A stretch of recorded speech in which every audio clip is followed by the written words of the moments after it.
Respected viewers, greetings to you all. Hope you are all enjoying the warm weather and the spring and its bounties. One of the bounties from spring that comes with a kick is the pollen, so I hope you are safe from that. I am Tulip Chaudhary, welcoming you to episode 5 of Hourglass Trails. Today we are going to look into how the morning scenarios have changed over times. Mornings are said to be the pivot of the day, or like flutters of the wings of the birds before it flies into the sky.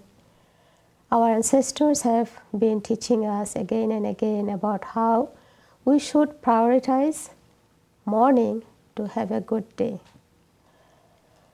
But over time, the early part of the day has become a big puzzle to be solved every day as we try to balance our mental, physical health with the 101 things we have to do. We do follow our ancestors, our grandfathers, great-grandfathers, and do try to bring a good morning to the whole day.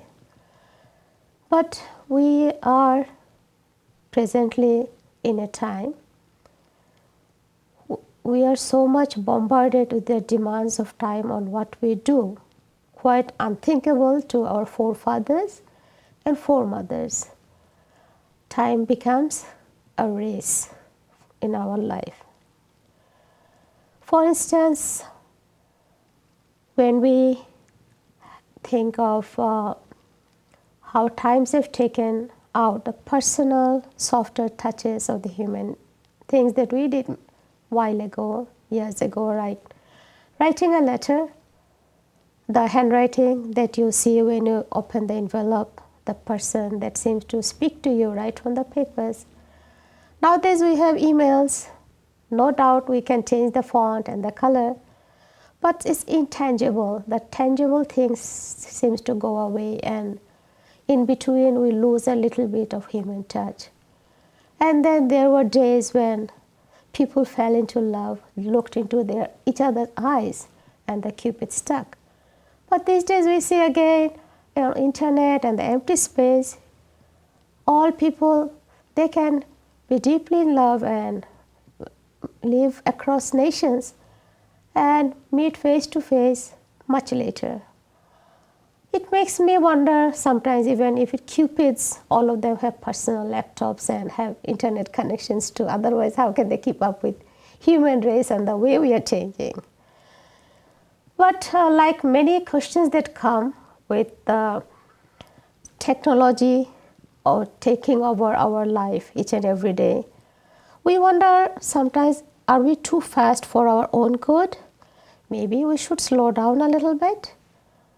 In the long term, if on a breakfast scene, we are too busy to look into a child's troubled eyes, to see beyond what the eyes say, to ask a question.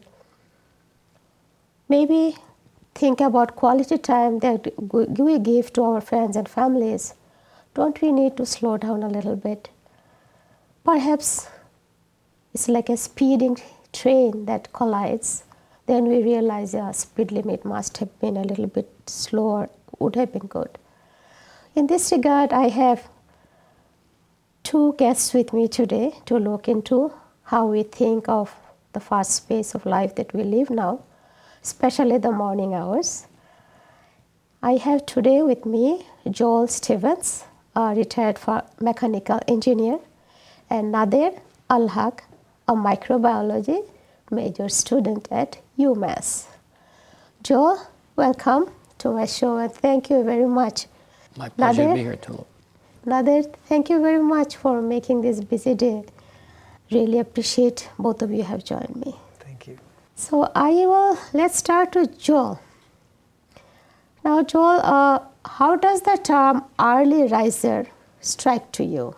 For instance, we have heard of Benjamin Franklin's famous saying, early to bed, early to rise, makes a man healthy and wise. do you think it still holds credibility from past times to this day? I think mostly he was correct. I know in my working career, which was about 45 years, I would tend to go to sleep by 10 p.m.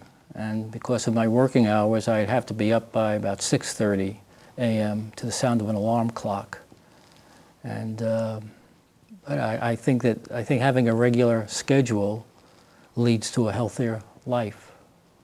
Okay, so what there, suppose you are in a life station when you are retired mechanical engineer, right? So, but over time, from your days with your parents, your own family, what's the difference you see now?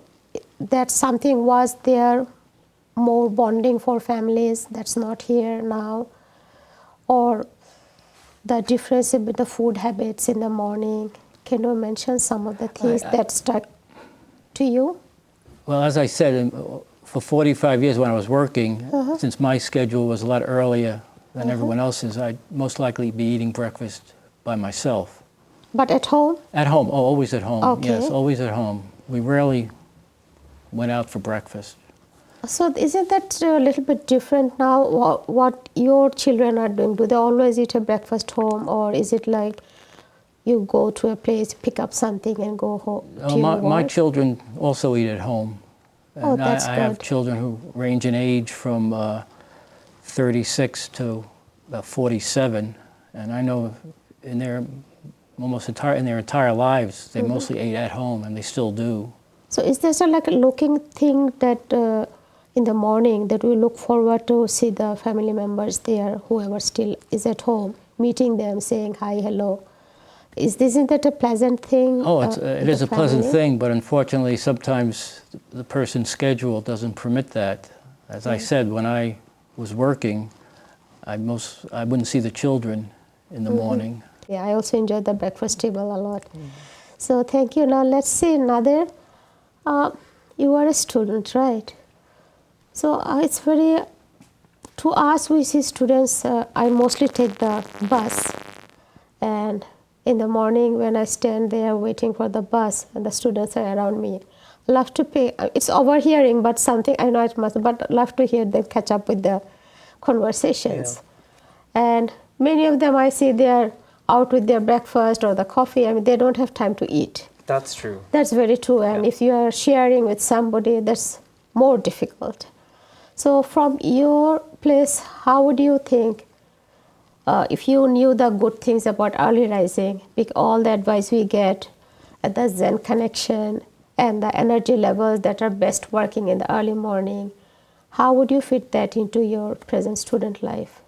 I think from what Joel said, it's definitely it's like positive to wake up early in the morning and start your day early and start doing everything, and it feels great. I've tried it myself many times, but it's just that sometimes being a student you have to work late sometimes, so you don't get to sleep early enough. So I usually stay up late at night and then I complete my work, and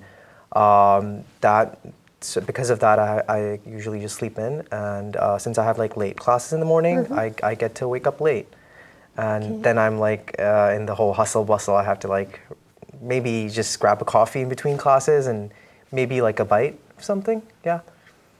Okay, so suppose this, because sometimes these late nights and not eating properly in the morning do lead to health hazards, but you are the one who say you have experienced the goodness of it. So suppose if you see some people who can be motivated to go to earlier hours, that means turning in earlier to bed also.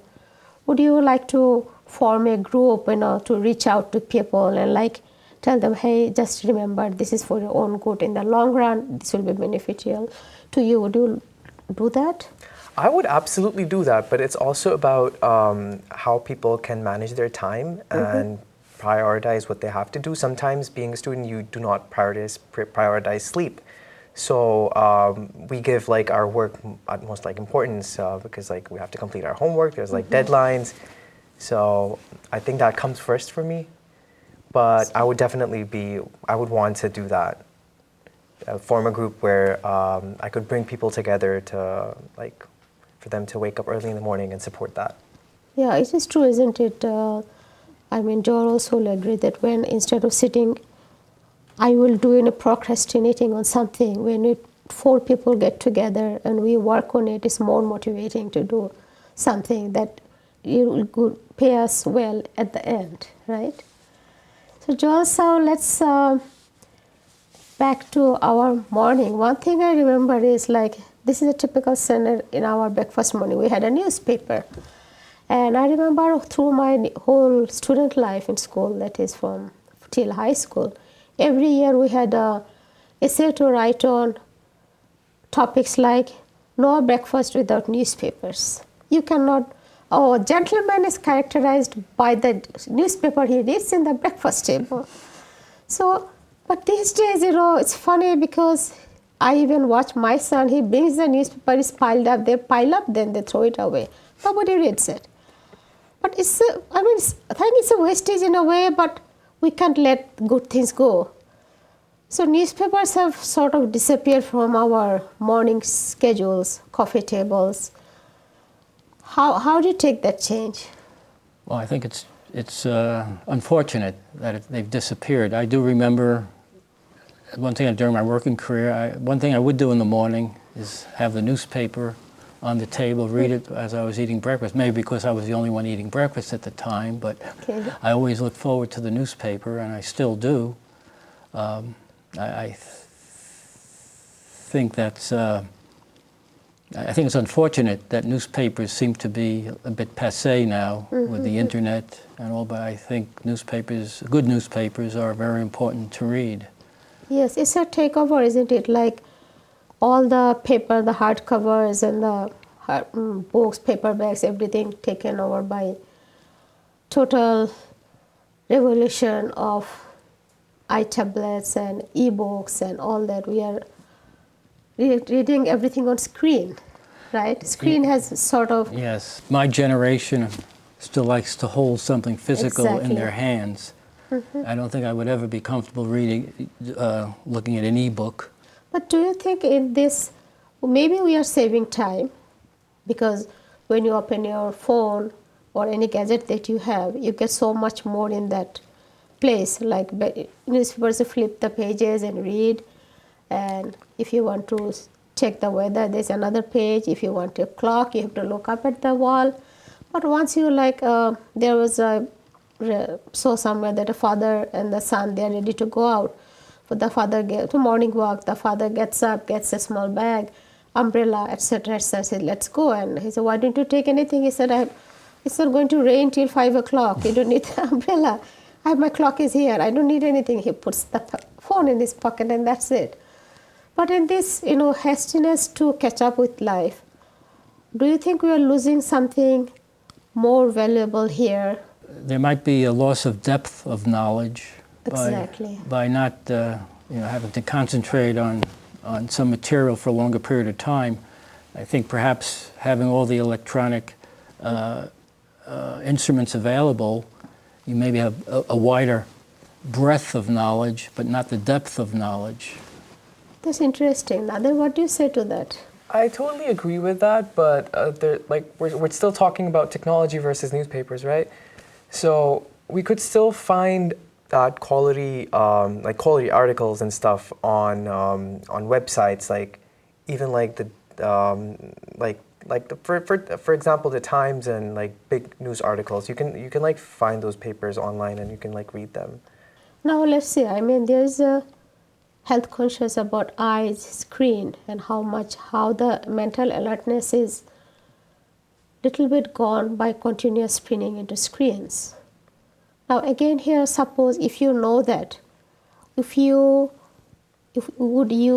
let your friends do that again and again and not like give them another guidance, like, look, why don't we this time do the newspapers, at the end of the day we can do the screen time, something like that? I think one should definitely reduce screen time, because I've seen that for me even, I used to read newspapers because growing up, I saw my grandfather like sitting at the table, like Yeah. during breakfast, he would like have this habit of like going over the newspaper, and then he had the time, but so he would just like go over it very thoroughly.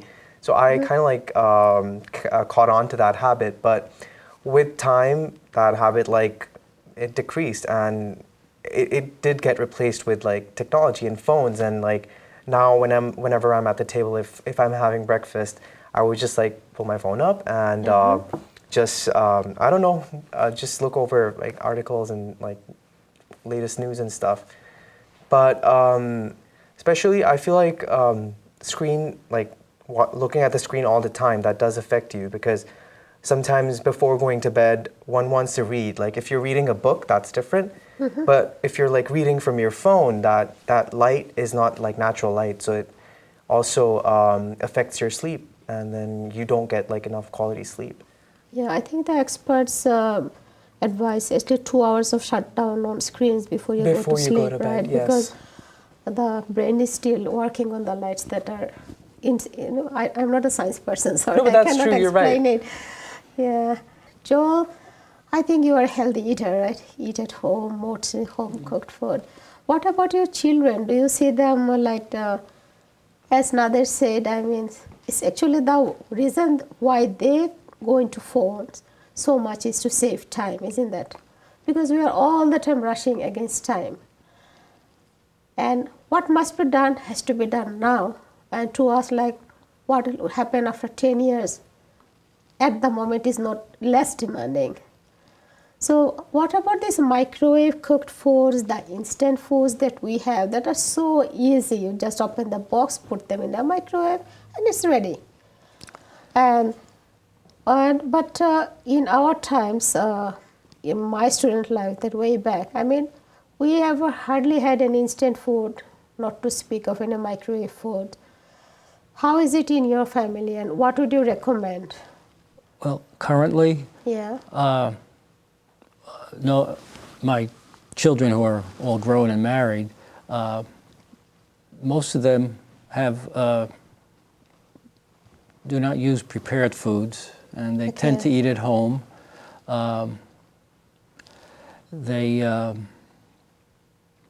There is one of my children and his wife. They tend to eat dinner out more often than the others. But my other two children and their families, they eat at home. I don't know. I'm not really sure how formal their meals are, since I don't live with them. I know that students, I mean, you really don't have any choices. You have to depend on instant foods and something. But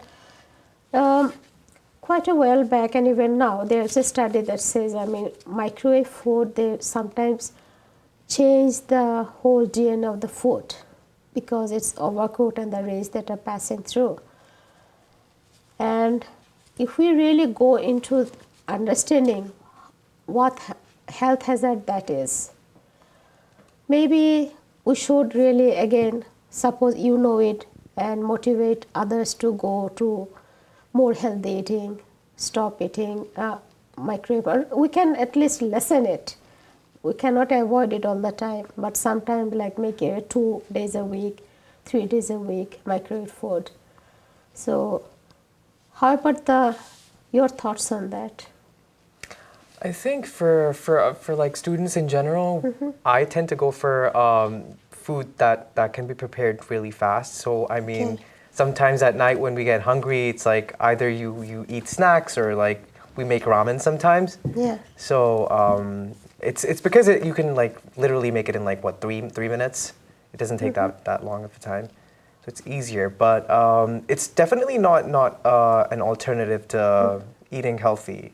It's not. But you are a student. Suppose you go to study abroad in a place, no electricity there. There are places in the world like, and great things to learn there. So what did you do? Suppose it's a 6 month trip, no microwave. You have to either boil something or cook something a little bit before you eat it. Okay, so in my own experience, since I'm from Pakistan, so we do have like a electricity problem over there sometimes. So the electricity does not come for like a couple hours in the day.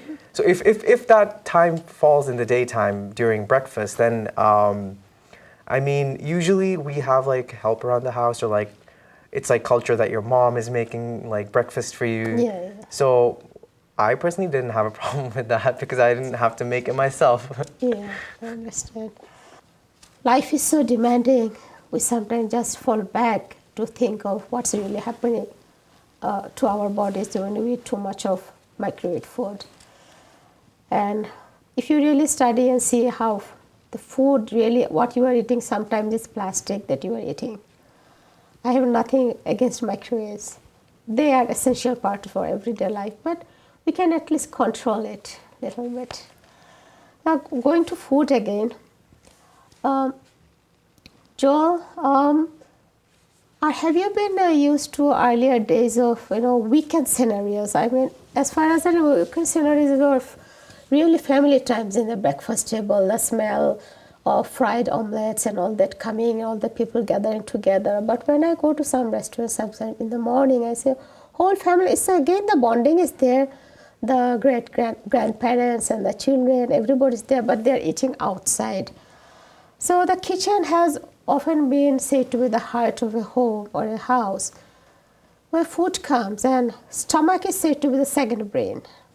So if you don't keep that soulfully happy, what did you say to this eating outside culture? Again, I know this is another part of life that we move. Like, we are all working. We don't want to cook in the kitchen again in the Saturday, Sunday, so let's go and eat outside. Or do you think, again, we are missing something in the family weekends, family scenarios? I tend to agree with that. My wife and I, we try to get our children who live in the area over for weekend breakfasts at home, not out at home. That's and good. We make a homemade breakfast, and we have all the grandchildren and the parents eating together. It doesn't happen as often as we'd like, but we do try to do that. Families are sort of, scattering with demands of life these days.